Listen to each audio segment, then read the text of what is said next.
사순절 특별 새벽기도회가 잘 마쳤습니다. 300분이 넘는 분들이 함께 동참해 주시고 40일간 눈물로 함께 기도했습니다.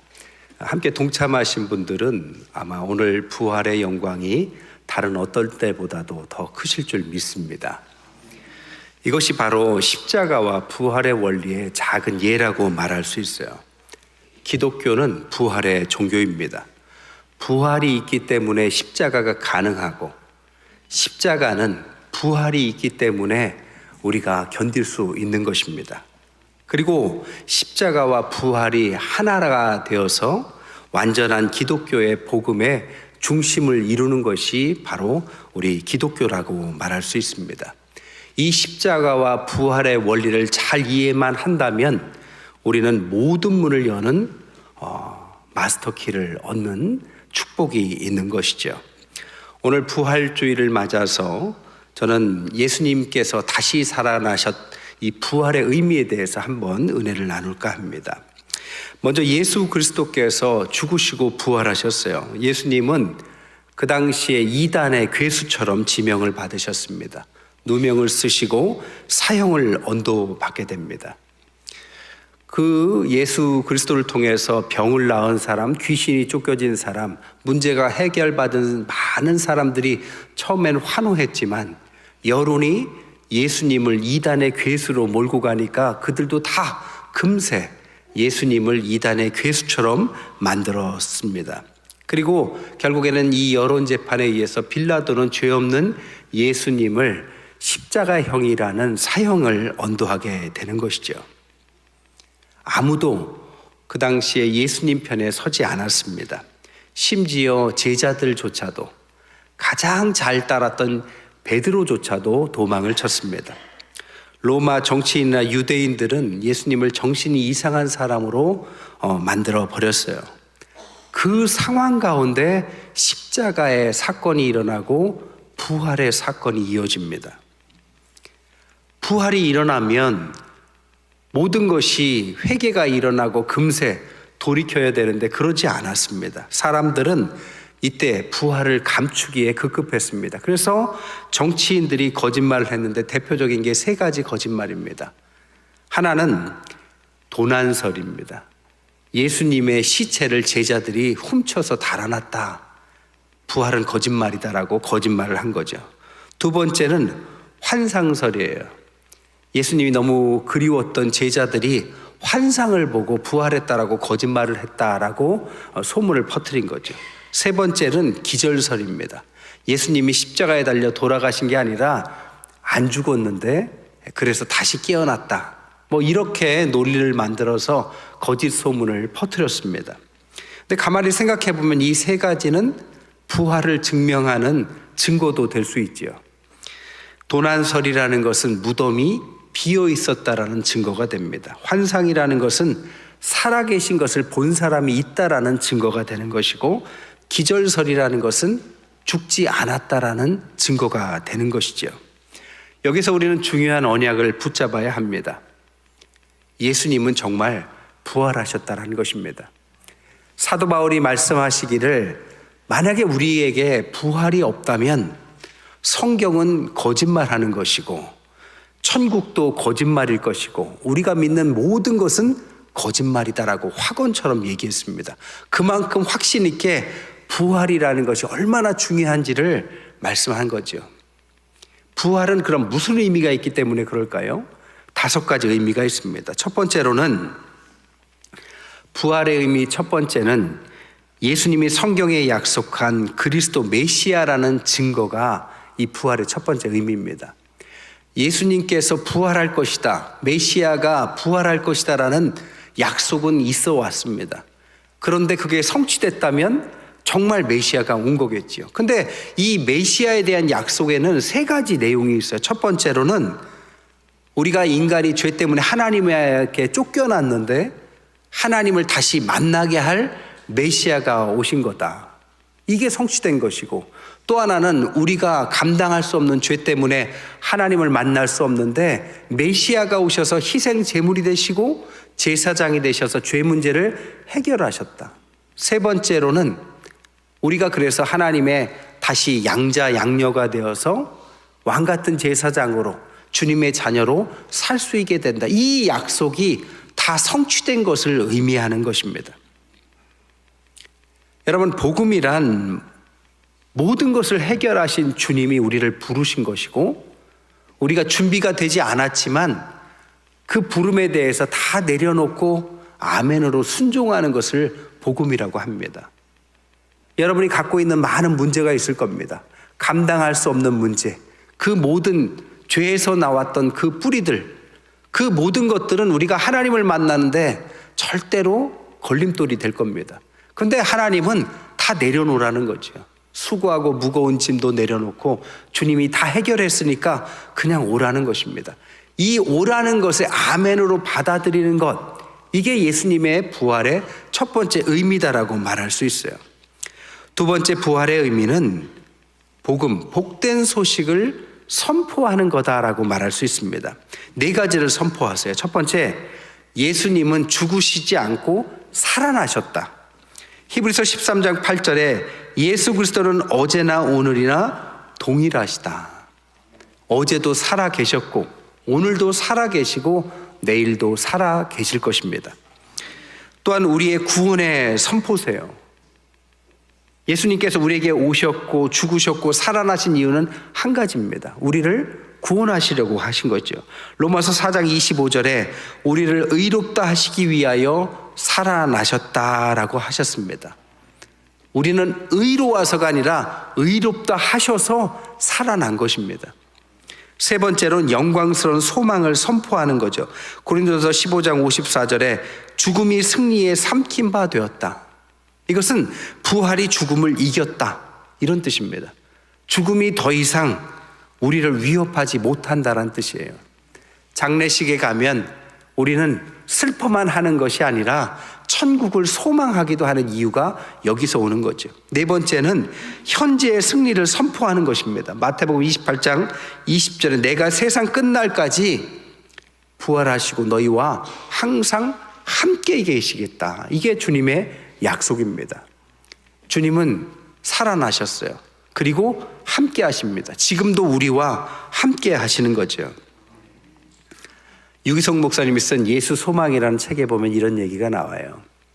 반모섬에서 마지막 제자 요한이 이제 주님 앞에서 감옥살이를 하면서 늙어갑니다. 얼마나 외로웠을 거예요. 그때 주님께서 임재하시면서 계시를 줍니다. 이 계시를 받아 쓴 게 우리가 아는 요한계시록이죠. 근데 요한계시록을 받았을 때 이 사도 요한의 마음이 어땠을까 한번 생각해 보라는 거죠. 유일하게 남아서 모든 사람들이 죽고 홀로 남았는데 그 외로운 감옥에 주님이 찾아오셔서 계시를 주셨다라는 것은 바로 너는 혼자가 아니다. 내가 살아서 너와 함께 있다. 이런 의미를 주셨다라는 겁니다. 그것을 깨달은 반모섬의 사도 요한이 얼마나 기쁘게 행복하게 눈물을 흘렸을까를 생각해 보라는 겁니다. 이 비슷한 이야기를, 이 이야기를 가지고 2019년에 유기성 목사님이 사모세미나를 인도하셨대요. 사모님들을 수백 명을 모아놓고 이 얘기를 똑같이 하니까 사모님들이 다 울더랍니다. 아니, 예수님이 살아계신 거 몰라요? 목사님 사모님인데 함께 하시는 거 모릅니까? 그런데 잊은 거죠. 살다 보니 너무 외로운 거죠. 작은 교회를 지탱하기에는, 교인들을 섬기기에는 여러 가지가 너무 힘들었습니다. 주님이 함께 하신 것을 몰라서가 아니라 잊어먹고 살아서 그랬던 거죠. 그때 그 음성을 다시 들은 거죠. 너는 혼자가 아니다. 내가 너와 함께하고 있다. 여러분, 부활주일이니까 한번 따라해 봅시다. 나는 혼자가 아니다. 살아계신 주님이 나와 함께 하신다. 할렐루야. 그런 믿음 잊지 마시기 바랍니다. 세 번째 부활의 의미는 부활의 축복이 있다라는 사실을 잊지 말라는 것입니다. 세 가지 축복이 있어요. 첫 번째로는 부활 후에 축복 기도를 주님께서 우리에게 주셨습니다. 히브리서 13장 20절에 보면 양들의 큰 목자이신 우리 주 예수를 영원한 언약의 피로 죽은 자 가운데서 이끌어내신 평강의 하나님이 모든 선한 일에 너희를 온전하게 하사 자기 뜻을 행하게 하시고 그 앞에 즐거운 것을 예수 그리스도로 말미암아 우리 가운데 이루시기를 원한다. 축도를 하는데요, 3가지 축복이죠. 온전하게 하신다. 그리고 자기의 뜻을 행하게 하실 거다. 그리고 그 앞에 즐거운 것을 예수 그리스도의 이름으로 그 안에서 이루게 하시는 능력이 부활의 축복이라는 것입니다. 2번째 축복은, 부활은 주님만 부활한 것이 아니라 주님께서 부활의 첫 열매가 되셨고 우리도 부활할 것이다 라는 보증이 된다라는 것입니다. 고린도서 15장 20절 21절에 보니까 그러나 이제 그리스도께서 죽은 자 가운데서 다시 살아나사 잠자는 자들의 첫 열매가 되셨도다. 사망이 한 사람으로 말미암았으니 죽은 자의 부활도 한 사람으로 말미암는도다. 여러분, 주님은 부활하셨습니다. 그리고 우리도 부활할 것입니다. 언젠가 우리가 부활할 때 주님 앞에서 먼저 주님 품으로 가신 우리의 사랑하는 가족들도 만날 날이 올 것입니다. 부활의 축복이죠. 3번째 부활의 축복은, 살아계신 주가 아까도 말씀드렸듯이 멀리 계신 것이 아니라 내 안에 계시는 거죠. 갈라디아서 2장 20절에 내가 그리스도와 함께 십자가에 못 박혔나니 이제는 내가 사는 것이 아니라 내 안에 그리스도께서 사시는 것이라. 이제 내가 육체 가운데 사는 것은 나를 사랑하사 나를 위하여 자기를 버리신 하나님의 아들을 믿는 믿음, 그 안에서만 살아가는 축복이 이제 있다라는 것입니다. 우리는 혼자가 아니에요. 주님이 내 안에, 내가 주님 안에 거하는 것입니다. 그래서 우리는 그리스도인이 되는 것이죠. 4번째 부활의 의미는, 부활의 어떤 감격으로 끝나는 것이 아니라 우리에게 명령으로 몇 가지를 주셨습니다. 어떤 명령이냐? 마가복음 16장 15절에 보니까 온 천하에 다니며 만민에게 복음을 전파해라. 마태복음 28장 19절에 모든 민족을 제자를 삼아라. 누가복음 24장 48절에 너희는 이 모든 일의 증인이라. 요한복음 21장 17절에 내 양을 먹이라. 동일합니다. 주님의 명령은 땅끝까지 주인이 된 주님의 생명을 전하는 증인이 되고 생명을 전하는 제자가 되라. 이게 주님의 부활 명령이 되는 거죠. 김상수 씨가 쓴 풀타임 크리스찬이라는 책에 보면 그런 내용이 나옵니다. 스리랑카 샤먼 부부가 한국에 일을 하러 와요. 한국에서 일자리를 구해서 7년간 일을 합니다. 부부가 일을 하는데 안산에서 일을 했대요. 열심히 일을 하고 돈을 모아갑니다. 이제 고국에 돌아가려고 준비하면서 이렇게 돈을 열심히 모으는데 사장님이 크리스찬인 것인 거예요. 외국에 나와 있으니까 얼마나 외롭습니까? 그러니까 명절 때마다 무슨 날마다 집으로 부르시더래요. 그래서 밥을 잘 차려주고 음식도 차려주고 싸주기도 하고 선물도 주고 이것을 7년 내에 했다고 합니다. 그리고 주님을 전했대요. 사장님이 그렇게 사랑하면서 돌봐주니 외국 생활에서 얼마나 큰 위로가 됐겠어요. 그러면서 예수님을 믿는다라는 것이 무엇인지 조금씩 이해가 되기 시작하더랍니다. 그래서 이 샤먼 부부가 7년쯤 이제 돌아가야 될 때 그런 생각을 했대요. 남편이 아내에게 여보, 내가 이제 인생을 좀 다르게 살고 싶다. 이 사장님 보면서 내가 고국에 돌아가서 목회를 하면 어떨까 생각하는데 여보 생각은 어떠냐. 그래서 허락을 받고 한국에서 신학을 공부합니다. 그리고 나서 목회자가 돼서 7년 만에 이제 고국으로 돌아가요. 가지고 모았던 모든 돈을 가지고 교회를 개척하고요. 가난하고 힘든 사람들을 돌보기 시작하니까 교회가 금방 부흥을 하고 우뚝 섰다라는 것입니다. 부활의 신앙은 감격으로 끝나는 게 아니에요. 생명을 전하는 것입니다. 생명을 실제적으로 전하면 생명은 흘러갑니다. 민족을 넘어서 국가를 넘어서 생명을 사랑하고 부활의 능력이 있는 사람들은 그 부활의 능력으로 점차적으로 이런 일이 일어나는 거죠. 여러분 부활의 생명을 믿으십니까? 그렇다면 순종하시기를 바라요. 마지막 다섯 번째로는 이 부활의 의미 가장 중요한 것은 우리가 세상을 어떻게 살아가야 되는지에 대한 비법과 승리법을 가르쳐 준다는 것입니다. 이 부활의 승리법이 뭐냐? 십자가와 부활이라는 것입니다. 너무 간단하죠? 근데 이것은 하나의 세트예요. 십자가만 있는 것이 아닙니다. 부활의 영광만 있는 것이 아니에요. 십자가를 선택한 자에게 부활이 따라오고 그것은 하나가 되어서 우리가 세상 살아가는데 신앙인들만의 승리법이 여기에서 나온다라는 거죠.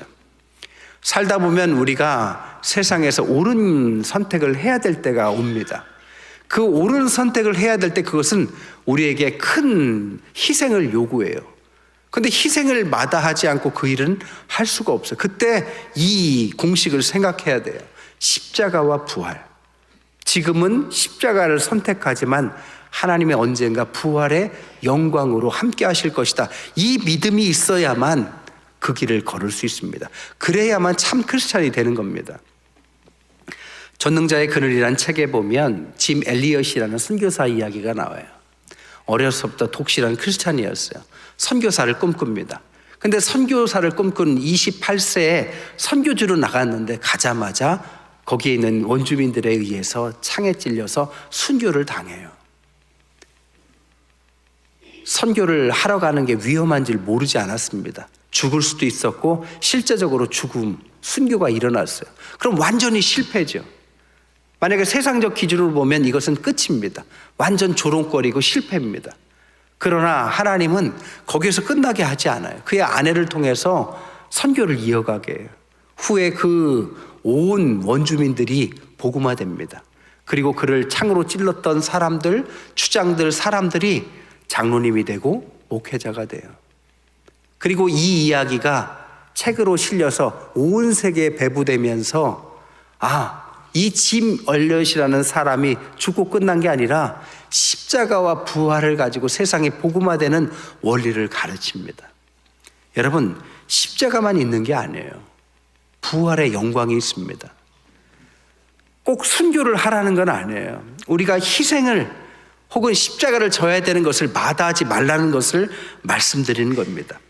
여러분, 세상은 너무 날카롭습니다. 벽을 세우고 강자에게 강하고 약자에게 약합니다.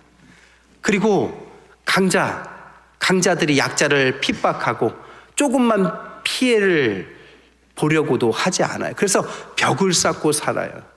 그런데 이 벽을 부수는 방법이 뭐냐? 십자가와 부활입니다.